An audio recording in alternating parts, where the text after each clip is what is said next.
Welcome back to the channel, everybody. Thanks for joining today. We are back on the Cox and Sub in Trainz 2019, and we are going to talk about how to make your industrial spurs look a lot more worn out, beat up, poorly maintained, and typical of the last few feet of any major railroad. If that's something that interests you, then stay tuned. This is going to be a good one.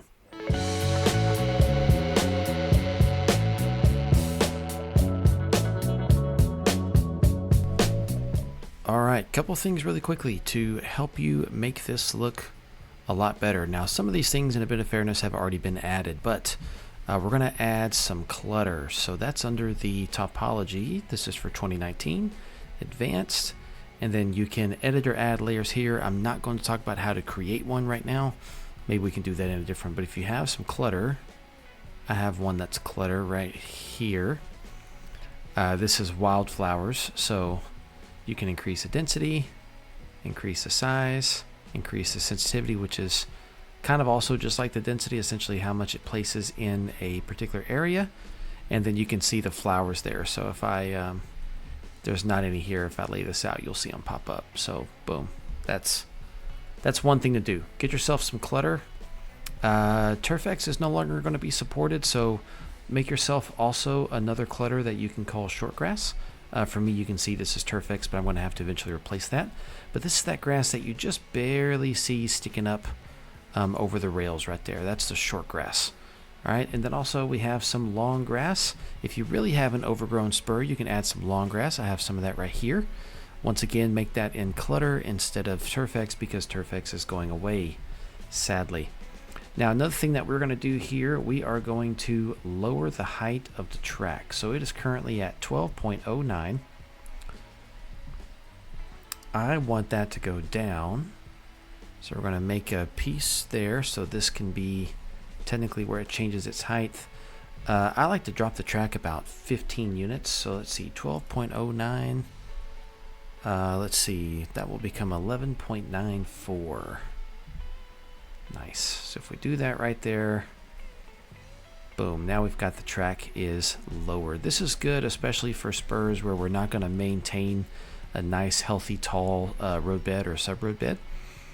But this is going to kind of get the rails closer to the ground just to simulate that we've allowed dirt to accumulate, grass to grow up, and everything else to get in the way. Nice. Okay, so that was about 0.15 that I lowered it there. And then this, of course, is the piece where it's actually decreasing in height because of that little rail problem right there. Let me add one more section right here. Let's see, let's get that back to 12.09. That way it doesn't do that to me on the switch. All right, now the switch looks better. It's still not perfect, but it's fine. It's not a big deal. We're not going to notice it at speed anyways. Okay. Let's see, actually, yeah, what can fix that is if I get this guy at 12.09. That will fix that problem. Yeah, that did it. Okay. Cool beans. That was a little side note. Sorry about that. All right, but anyways, so we've talked about clutter, short grass, long grass, wildflowers, just junk in general. We've lowered the track. You want to get a texture, a PBR texture, or an HD terrain if you're in 22. That will allow some of it to like stick up between the ties. So this PBR Gravel 6 with Dirt Seasonal does just that. Also, if you do the PBR Dirt 1 or Dirt 2, I use those in yards sometimes. Let's see, let's get one of those real quick. I'm not going to leave it here, but I'll show it to you briefly. Let's see. Could have just used the search feature, but whatever. So see, there's Dirt 1. You can see quite a bit of that sticks up. Here's Dirt 2. You can see quite a bit of that one sticks up. But that helps create some variation as well. So I do use that on some spurs. Not quite so wide, but you know, little chunks here and there. It really, really helps. All right, now let's demo what this track looks like if I run it as it is right now with no further modifications. All right, so here we are backing it up. Technically backing up a little faster than I probably would if I were trying to be, you know, realistic. But notice there's not a lot of car movement here, so this track is in pretty good shape. You know, we did bury it a bit, but honestly, you know, whenever I go watch railroads switch spurs, the cars are jumping all over the place. So let's go figure out how we can do that in Surveyor. It's pretty straightforward actually to get that all set up. All right, one of the first things you can do for yourself is pull up the track menu, go to Advanced. You've got these two question marks. So one of these is properties of the track. One of these is spline point properties. So spline point properties allows you to add super elevation on curves. So you click the question mark, you click on a spline, and then you can set super elevation. When the track is straight, it's not going to help you, so we're going to ignore that. We're going to click on the question mark up here, and this is going to allow us to set the track condition. So you can click on the actual track piece itself. The default is 50%. I want to bring it to 10. All right, that's terrible. And yes, we're doing that on purpose. I want these cars bouncing around.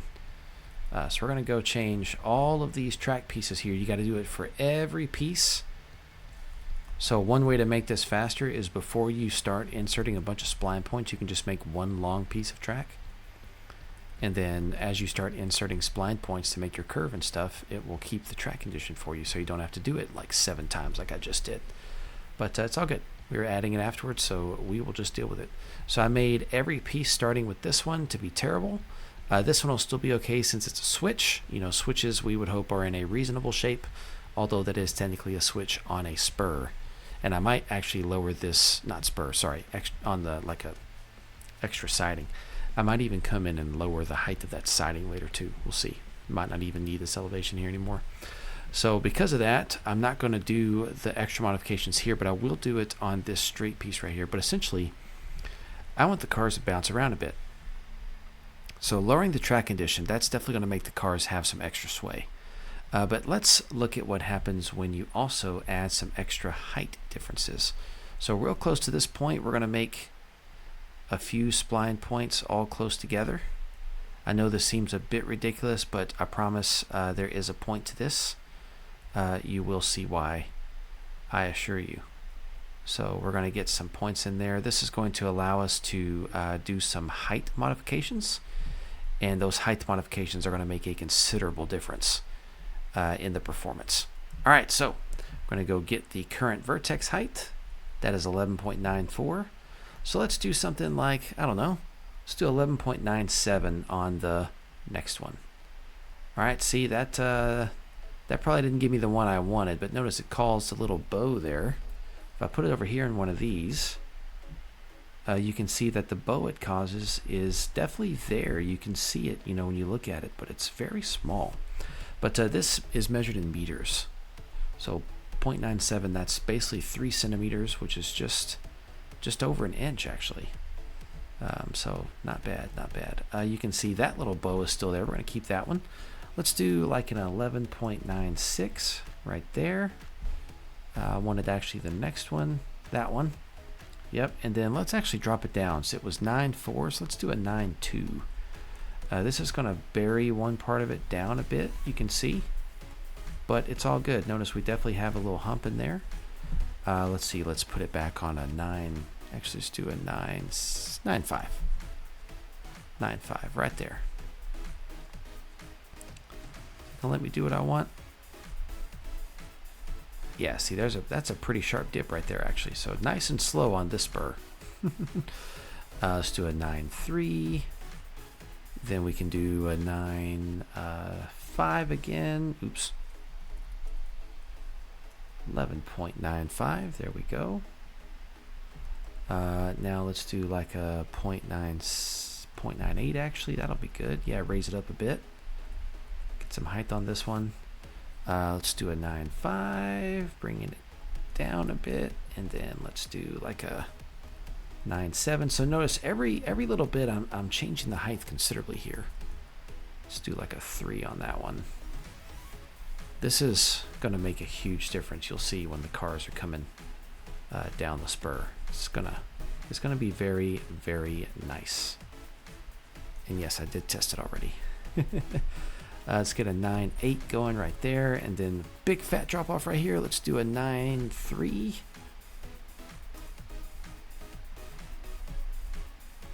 Yeah. And then let's see, almost done. You're like, oh, this is so boring, man. Come on, give me a break.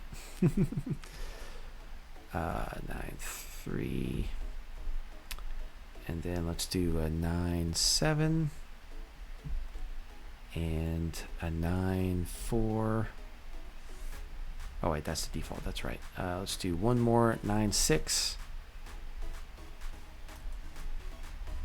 And then, yeah, we can actually bring that. We can bring that down. 9-2. There we go. Okay. Right now it's kind of hard to see all the dips and stuff because of the spline curves here, the spline points. But when I get in the driver, it will be extremely apparent. You'll be able to see it really well. So let's do that, and I'll catch you over here in driver in just a minute. All right, so now you can definitely see when you look at the rail profile the difference in the height there. It just makes it look really beat up, poorly maintained, and sloppy. And honestly, for some industrial spurs, that is certainly how they look. This also is set in the early 70s, and that was especially the case in the early 70s. Every railroad back then, for the most part, was just beat up, worn out, poorly maintained, and run ragged. The 70s, the early 70s were hard for railroads.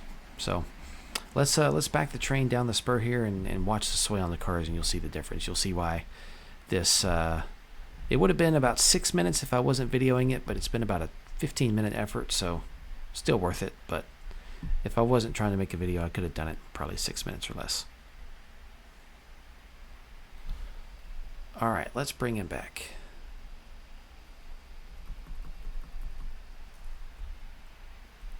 See how he looks when he gets over here to the sloppy part.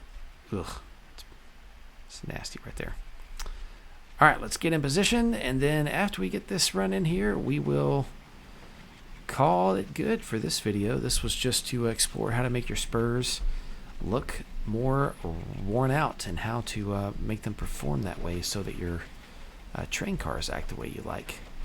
So look, you can already see haven't even hit the nasty stuff yet, and we're already getting a lot more sway in the rail cars. That's just from the track condition alone. But then we're going to hit this bad section, and yeah, you can see, don't come in there too fast. You saw how much that car jumped over that little hump right there. So look at that. This is a lot more realistic on terrible looking track. Plus, changing the elevation makes the cars roll and pitch a bit more. It really adds to the effect. So it would be worse if I was going faster, but naturally you're probably not going to be going more than 5 miles an hour down the spur. But if we look the other way here, you can see everything's jumping around quite a bit. So that was fun, guys. Thanks for joining. Thanks for watching. If you were curious about how to give a little bit more life to your industrial spurs, hopefully this was a bit helpful. Quick highlights. We talked about short grass clutter, long grass clutter, things like wildflowers and junk. We lowered the height of the track closer to the ground. We used some textures that would give us some different feel of stuff and different look of things coming over the ties. We also changed the track condition to a lower value, and then we added in a bunch of splines with some really small incremental height changes just to create that extra little bounce as the cars come down the track.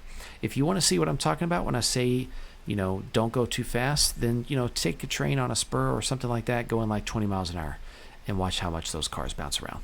All right, guys, it's been fun. Thanks for joining, and we'll catch you guys next time.